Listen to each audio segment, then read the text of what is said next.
महेशला आता फुल मराठी कळतं. ओ हो हो, फुल मराठी कळतं. आणि इनफॅक्ट तो कधी कधी आमच्यावर मराठीत बोलतो सुद्धा. नमस्कार मित्रांनो.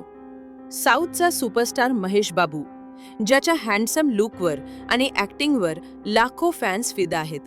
पण तुम्हाला माहित आहे का, या साऊथ सुपरस्टारला आपलं मराठी चक्क पूर्णपणे समजतं. हो, तुम्ही बरोबर ऐकलत. महेश बाबूला मराठी केवळ समजतच नाही, तर तो कधी कधी घरच्यांशी मराठीत संवादही साधतो.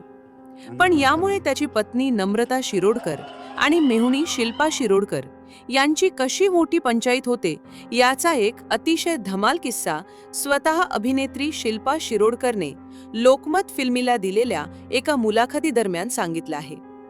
90च्या दशकातील प्रसिद्ध बॉलिवूड अभिनेत्री शिल्पा शिरोडकर ही नम्रता शिरोडकरची सख्खी बहीण, म्हणजेच ती महेश बाबूची मेहुणी आहे. मुलाखतीदरम्यान शिल्पाने त्यांच्या घरचं एक मोठं गुपित उघड केलं. शिल्पाने सांगितलं की सुरुवातीला जेव्हा त्या दोघी बहिणी आणि फॅमिली एकत्र भेटायच्या, तेव्हा त्या महेश बाबू समोर बिनधास्तपणे मराठीत बोलायच्या. त्यांना वाटायचं की महेश साऊथचा असल्यामुळे त्याला मराठीतलं काहीच कळणार नाही आणि आपण आपल्या खासगी गोष्टी किंवा एकमेकींची गुपितं मराठीत बोलू शकतो. पण हळूहळू महेश बाबूने या दोघी बहिणींना मोठा धक्का दिला. काही दिवसांनी नम्रता आणि शिल्पाच्या लक्षात आलं की महेश बाबूला आता पूर्णच्या पूर्ण मराठी कळायला लागलं आहे. शिल्पाने या मुलाखती दरम्यान सांगितलं की महेशला आता फुल मराठी कळतं. इतकंच नाही, तर तो कधी कधी आमच्याशी चक्क मराठीत बोलून उत्तरं सुद्धा देतो. त्यामुळे आता आमची मोठी पंचायत झाली आहे, कारण आता आम्ही त्याच्यासमोर मराठीत काहीच लपवू शकत नाही.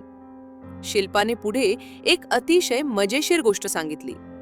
ती म्हणाली की कधी कधी महेश बाबूला दोघी बहिणींमधील सगळं बोलणं समजत असूनही तो चेहऱ्यावर असं दाखवतो की जणू त्याला काही कळलंच नाही. पण प्रत्यक्षात त्याचं दोन्ही बहिणींच्या बोलण्याकडे पूर्ण लक्ष असतं आणि तो नम्रता आणि शिल्पाची गुपचूप मज्जा घेत असतो. विशेष म्हणजे नम्रता आणि महेश बाबूची मुलं म्हणजेच सितारा आणि गौतम यांनाही खूप छान मराठी समजतं आणि ती मुलं सुद्धा घरात मस्त मराठी बोलतात. त्यामुळे आता महेश बाबूच्या घरात मराठी भाषेचा चांगलाच दबदबा पाहायला मिळतोय.